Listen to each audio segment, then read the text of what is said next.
nine, eight, seven, six, five, four, three, two, one.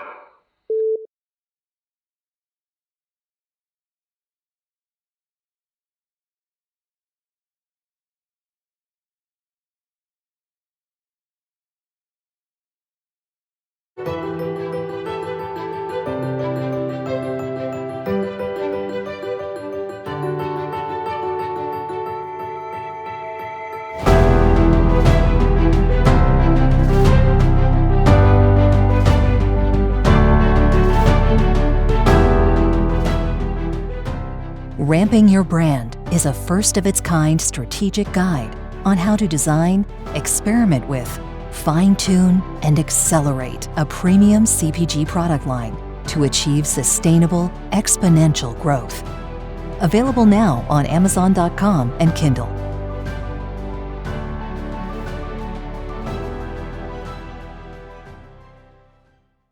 Hello and welcome to a special guest interview here at the Newchip Accelerator Q4 Online Demo Day Global Startup Conference. My name is Armando Vera Carvajal and I'm the Accelerator Director here at Newchip. Now, today we have a very special guest joining us here at Newchip to talk about the realities of growth for startups and entrepreneurs in the consumer product good industry, namely food and beverage. I'd love to give a warm welcome to Dr. James F. Richardson, the founder of Premium Growth Solutions. Dr. Richardson, thank you so much for joining us today. And thank you for having me, Armando. Absolutely. So before we jump in, I'd love to talk a little bit about your background to share with our global audience. For context, Dr. Richardson is founder of Premium Growth Solutions, a strategic planning consultancy for early stage consumer packaged good brands or CPG brands. As a professionally trained cultural anthropologist turned business strategist, he has helped more than 75 CPG brands with their strategic planning, including brands owned by Coca-Cola venturing and emerging brands, the Hershey Company, General Mills, Kraft Foods, ConAgra Brands, Frito-Lay, as well as emerging brands such as Once Upon a Farm, Mother Kombucha, Bobby Sue's Nuts, Rebel Creamery, Zaca Recovery, and many, many others. Dr. Richardson also hosts his own podcast, Startup Confidential. His thoughts appear regularly in the industry publications such as Foodnavigator. And lastly, Dr. Richardson is an author. He wrote Ramping Your Brand, How to Ride the Killer CPG Growth Curve. I absolutely love this book. And I'm so happy to have you here. So thank you once again for sharing this time with here at Demo Day. You bring obviously a big wealth of knowledge and expertise in the CPG world, specifically food and beverage. So I'd like to go back to your book, which I loved. Quite honestly, it's the best premium CPG book and research that I've read to date. It's heavily annotated with lots of notes all over the book because it's very thought-provoking. And at the same time, it's also very engaging, very entertaining. I love the sense of humor that you bring to this industry. So, very smart resource for any CPG entrepreneur or serious investor that's looking for deals in the CPG food and beverage startup space. I keep it here at my desk anytime that I'm talking to a startup or a CPG investor wants to talk about deals. It's a good reference manual for me nowadays.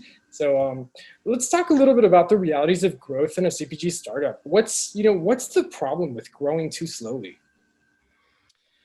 So the problem today, Armando, in 2020, aside from the pandemic specific issues, but if we sort of set those aside, the problem with growing too slowly is that there's simply too many folks who've entered almost every value-added category of CPG as a startup in the last 5 years. And, the launch rate slowed down a little bit this year for obvious reasons. It definitely scared some people off. But, my networking would suggest it didn't scare the most dangerous people off. Mm-hmm. Right. So if anything, the market is now left in every category with the true players, the real pros. That, while that might make a little more shelf space available, maybe, the reality is that if you're growing like some of the Wave 1 premium brands did, in the 90s, 10, 15, 20% year over year, which, would have been faster than the natural organic sector in that time because it wasn't growing very fast. The sector really didn't peak until 2005, 6 in terms of year over year growth rate. So in the 90s, if you were Annie's or Stonyfield or Horizon Organic or one of these wave one pioneers, that basically most sane people thought were crazy, you didn't have any competition, right? So you had time to grow that fast. Because, do the math, Armando. Finance. Do $1 million times 20% and then see how many years it takes you to get to 50 million and 100 million. Yeah. So it's really not how you want to scale. And the reality is today, there are more professional entrepreneurs than ever entering the market. A lot of these are very experienced business people. A lot of them are serial entrepreneurs in CPG. So they're going to outperform the average new person, and then what happens is you get overtaken. And I don't want to list the depressing cases of that, but I think we've all seen them, right? Look at plant-based meat. One reason Light Life had such a snarky ad, recently was because they consider themselves the pioneer. Most people don't realize that brand is from the 70s. Yeah. Okay. Like I was barely out of diapers when that brand was appearing. Going back to something you mentioned a lot in the book, ramping your brand, you talk about the concept of growth within CPG, and you talk about the skate ramp, the so-called skate ramp for optimal growth for CPG entrepreneurs. Why is that the case?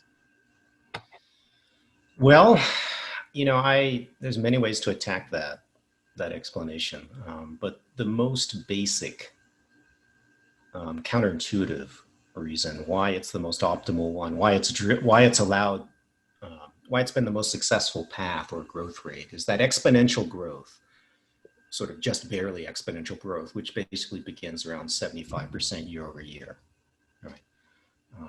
When it's done properly, is usually indicative of a team, an operating culture, and a product that doesn't have to rely on push techniques that big companies use to drive scale and repeat purchase. Usually the product is doing most of the work in the early years. But more importantly, that pace to scale is slower, Armando, in the beginning. That's how that nonlinear curve works, right? In the beginning, it's like, this is not going up. This sucks. I want my money back, right? That's how the investor reacts. Like, I don't like this. When am I getting to 100 million? I can't exit here. Right? So there's impatience and it doesn't seem like it's working, right? So the growth rate might be high, but it's like, no, we're not getting to scale fast enough. And that's the temptation to avoid that model that people fall into, right? Mm-hmm. But the reality is by scaling at a slower pace with an exponential growth rate, it buys time for you as a founder and your team to really understand what you have and do iterations. And you can more confidently make big investments, right? With capital perhaps that you raised or not, depending on how profitable you are. So to me, it's that ability to really truly understand what you have and refine your playbook. And if you try to go out of the gate at 1,000%, right? What you're doing is you're making this assumption that I have it all figured out, man. Yeah. Like I worked at Pepsi for 6 years, so I know this industry. I know how to do this. And in reality, I'll be honest, those are the people who know the least in my experience. Because they're not business people, right? So they often find themselves on boards or mentoring people, but I think they generally don't actually have any expertise in early stage anything. If you work at a big company, your job is to take the top equities, that's where all the staff is, and launch products or promotional campaigns to keep that slow growth rate going. So, and the premise of all that training, and I'm not trying to put that training down, it's only applicable to a certain kind of mature business. Mm-hmm. Right. So, this is why we keep seeing people like, Dan Lebetsky come out of left field. These aren't Kellogg, MBA holding suits, right, that generally are producing these new mega brands. So, it's not that one of those persons couldn't do it. It's just that they generally, I actually had someone from Coca-Cola North America. I'm not going to mention her name, but she literally told me, like, God, I had, this is literally, she said, I had no idea how little I knew. Because when you go in, especially in the first 5 years out of MBA into a big company like that, public firm, you're just being trained as a very specialized thing. Exactly. And that's what I mean when I say they're not business people. Right. That sounds like a horrible put down, but I'm an entrepreneur. I'm a small business person. It's like, I'm sorry, if you're not responsible for every executional move, then you're not a business person. Right. You're just hired help. So. It's tantamount to saying that because you worked on the engines for an airline as a mechanic, you can launch your own airline, right? Or worse, because those mechanics are specialized, right? Right. Yeah. So I'm an avionics engineer. Mm-hmm. Well, that's not the guy who checks whether the wing is, so stressed and needs parts replaced. Right. Exactly. Because he doesn't know anything about that. I agree. And, the skate ramp compared to the linear growth, from what I gathered from your book, it takes a little bit longer of time, but that patience can pay off. Why do entrepreneurs need to understand that it takes time? Well, because the data doesn't lie. But when you look at the brands that have made it to 9 and 10 figures, they didn't make it there in a year or 2 years. Right. Almost none of them did. Literally less than 10%, probably less than 5%. So when you look at that, it's kind of obvious that that kind of super rare path is not something that you can bank on. Mm-hmm. Now, I'll be honest, because there isn't enough data to even reverse engineer unicorns in CPG, mm-hmm. There's no way for like an analyst like myself to go tell you, well, here are the things in common, because there literally are so few. Right. Right. It's a meaningless data set, as they would say in science. It's essentially an outlier group. The worst kind of outlier, whereas skate ramps are rare too. Right. But they're what I would call a meaningful outlier group, which has enough scale and they keep appearing, right? Yeah. On a routine basis. And we understand the logic behind which they grow, right. Which is not, explosive national distribution rollouts. Exactly. It's very paced distribution. And the brands, honestly, the product does an inordinate amount of the work. Having a good product, just up front, is important. That's why I have this annoying thing on my website, which is I don't really work with young startups anymore. And one of the reasons is that if you can get to $1 million with very little help and almost no funding, then there's something really good already about your product and its inherent symbolism. Mm-hmm. It may not be perfect, but there's something going on. Right. Something worth at least analyzing and looking at and continuing to invest in. Yeah. Now there are brands that face plant earlier than that, which had something really interesting, which is unfortunate.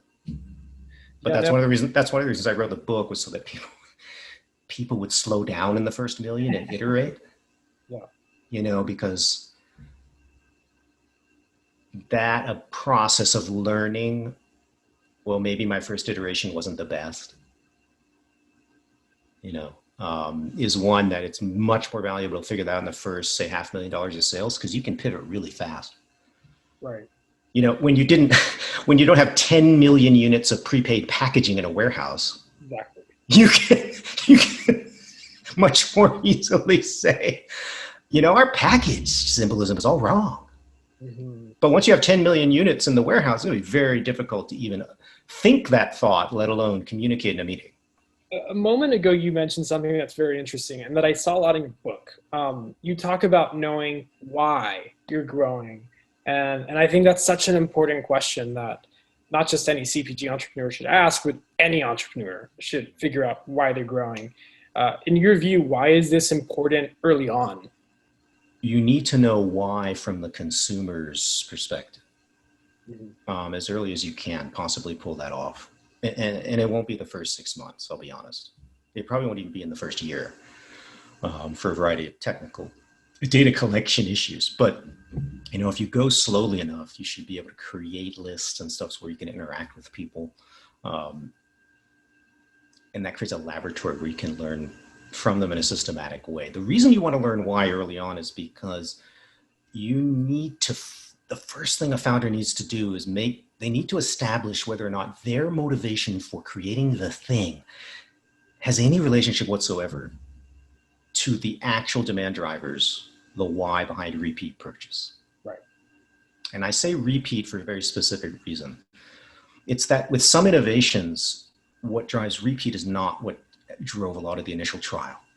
And this isn't always the case, but with some kinds of innovation, this is more common than others. So that you want to get rid of that disconnect.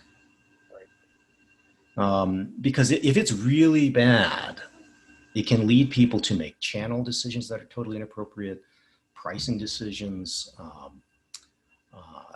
and more importantly, there's almost a philosophical reason to understand the why, is that the process of going through that, Armando, even if it's not completely well done, just the process of going through, forcing yourself to take your end consumer seriously, just the act of doing that in a group setting inside the team will cause the organization to be much more market-centric. In other words, you're now feeding the market, you're not feeding your ego. It's a very data-driven approach also. Yeah, and the beauty is you can get this data now earlier than ever. We can thank the growing propensity for people to sign up on email lists for offers, but also their compulsive desire to follow things on social media that interest them or they like or that they're fans of, right? So these are creating opportunities to connect that didn't exist 20 years ago. Create this culture of caring about why your consumers buy your thing. Right. Man, that will ripple through the whole organization. Oh yeah, and I love how you laid out in the book. You talk at length about some of those pitfalls, right? Distribution. I love how you put it in there. Correct me if I'm wrong, but you say you want to go a mile deep and like an inch wide instead of a mile wide and an inch deep for your distribution. Right. You want to go in the beginning. You need to go narrow and very, very deep. Right. Right. With the one exception, and some of that may be at the channel level, right? So right. Not necessarily geographic. But you need to de-risk your liquidity, your finances, so that the risk is being placed on marketing and consumer passion-building experiments in your local and regional area where you can control that feedback loop, you can learn from it, and it's cost effective, versus prematurely launching in Target and Kroger and places, which is a massive cash burden just on the inventory alone, right? Right. So, and then that's when they get excited and they go, woohoo! They do 2 national chains, they're only $1 million or less. And then suddenly the store count is up 1,000% plus. And they've got no cash left to support anything. Mm-hmm. So, unless you're skinny pop, right? Unless your velocities were literally higher than the leading incumbent from Kraft in the first week, which is literally skinny pop's story. Most people don't know that. But unless that's your story, like you're going out of stock in 48 hours after you first shipped it, which never happened. Unless that's your data story, and believe me, your retailers will tell you that for free. More than happy to come to you and tell you that. Unless that's happening, man, this is not you don't grow distribution that fast. Right. But even Skinny Pop, if you look at and by the way, the head of sales for that company now runs Waterloo sparkling water. Mm-hmm. Some people didn't catch that because he doesn't do a lot of PR on himself. But, that aggressive sales tactic, he still didn't add that many stores at Skinny Pop. I've seen the data. So they didn't do a crazy expansion, even with those crazy velocities that would have, I think today would easily convince a Walmart to take Skinny Pop on, right? Yeah. On all 4,000 stores on the basis of those Chicago velocities. I'm sure they would take it now. Doesn't mean that's smart. Right. And Skinny Pop, people forget, Skinny Pop was pretty expensive the first couple of years. Mm-hmm. It was not a cheap bag of popcorn. That premium popcorn, effectively, with the branding and the yeah. Another question I have in mind is, what are the common problems in diagnosing early stage brand performance? You talked about Skinny Pops. It's like, what do you see normally with early stage brand performance? So one of the things that I've found is that founders they're not critical enough of their first iteration of the UPCs. So they think they're better than they are. They think the taste is better. They think the sensory dimensions are better. In the natural organic sector, I tell you, there's a lot of messy, cluttered front panel symbolism. And so what happens is when you get into it, the consumer isn't actually getting a consistent message, mm-hmm. right? They're not getting a consistent signal is what I talk about in the book, which is so important. But what you often get is featureitis on panels, which is, hey, it's sort of like there's almost pride that, wow, I have this Gold Bond powder that it has 1,000 uses and 1,000 niches will like it, but the problem is you can't do marketing and you can't create memorability in consumers' minds with that kind of approach. Right. You have to have a very clear signal, a clear outcome, and then have the brand get noticed for that. Right. And that's about mass repetition. So you have to clear that panel, create a coherent signal. So the product level issues I find are the most overlooked. Yeah. People immediately jump to pricing issues, shelf placement issues. And part of the reason of that is most of the advisors they're encountering, Armando, are sales consultants and brokers. I agree. And basically those are the only variables they're trained to even analyze. Mm-hmm. So they're not going to ask other questions. I've never heard a broker question their client's product quality.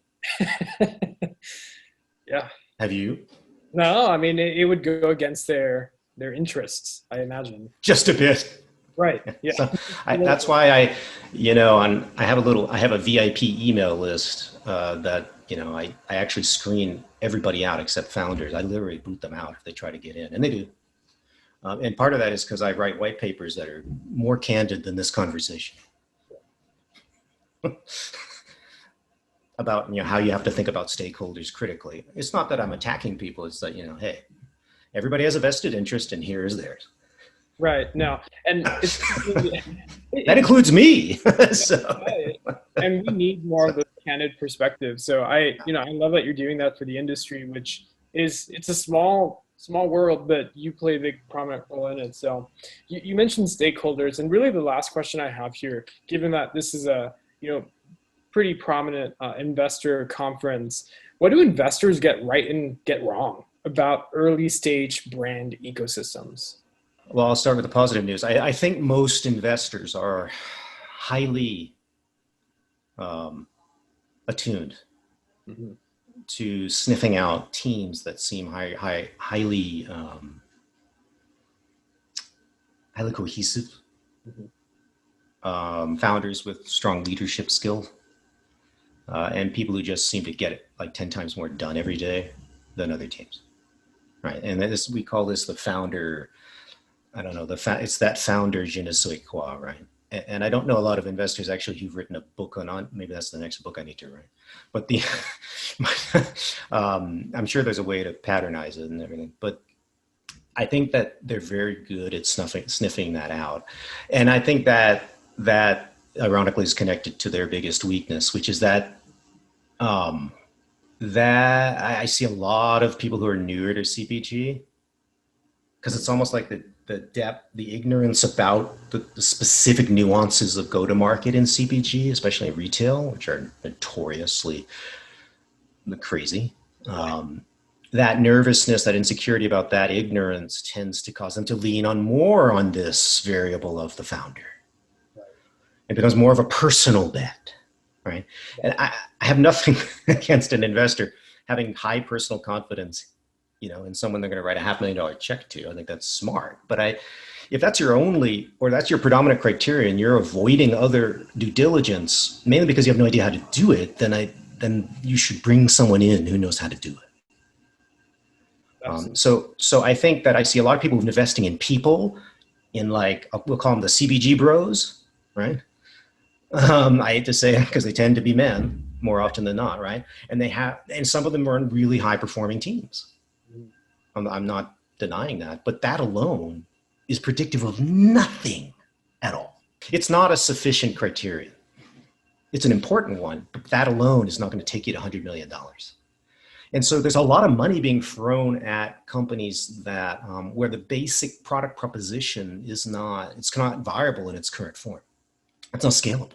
I would encourage investors to be pickier, perhaps, but also they need to negotiate. I think they probably need to do more due diligence than venture capitalists tend to do, because they do have a kind of a spray approach, figuring that 2 to 5% of them will work. And and if you're capitalized to do that kind of thing, then have at it. It's probably not a bad idea, but you certainly could you could have a better definition of the ones to exclude. Right. And I think, there's stuff in the front of the book, which is designed to actually help investors pick a little better, just as a free, whatever. So I hope that's useful to folks. But yeah, I think the process of looking at the symbolism of products, their competitive positioning, this is not something that your average person coming into CPG really understands at all. And I can tell you it's actually quite hard to get people to adopt a new CPG brand and keep it in their house. It's not easy. It doesn't happen that often. It really does. Takes decades. Yeah, I mean, it doesn't, at the individual level, it's not happening. I'm not adopting new brands, 40 new brands every week. I mean, nobody does that. No. Right? And the problem is that if you go to other areas of commerce, like direct to consumer, there's a whole bunch of rich people who literally just buy 10 to 15 random pieces of whatever off a Facebook ad. Think a little more about the thing you're investing in. Right. And the team needs to be a team that, I don't like this hustler stereotype, because some of that is braggadocio, right? I think it's more, they need to be disciplined. They need to be able to deal with disappointment. They need to be able to persist through misery. And they need to be able to learn. Oh, yes. And I'm telling you, man, the stereotype of the braggadocio founder bro, most of those guys can't learn. That's why I say it's not, that stereotype isn't correlated with success at the end of the day. It's the highly analytical people that tend to win. Yeah. That's the reality. It is. And I think, to sum it up, this industry is one that's really misunderstood, but I think you're of the few people who really, really get it, and you're very good at it just with your track record, your experience, and also this book, which I want to, again, say that it's the best CPG book that I've read, Ramping Your Brand. And I encourage you to really, if you're an entrepreneur in CPG, if you're an investor, you need to read this, because it's going to open your mind to a lot of those analytical components that Dr. Richardson was mentioning that you need to know about evaluating investments. So thank you so much, Dr. Richardson, for your time. We really appreciate you being here for our startups, for entrepreneurs, for investors. And we thank you for all these insights. And we encourage everybody who's here to get the book. There will be more details in the event program on how to get that book. But we also thank everybody for tuning in today for this talk. Thank you, Armando. Everyone be safe out there, everybody.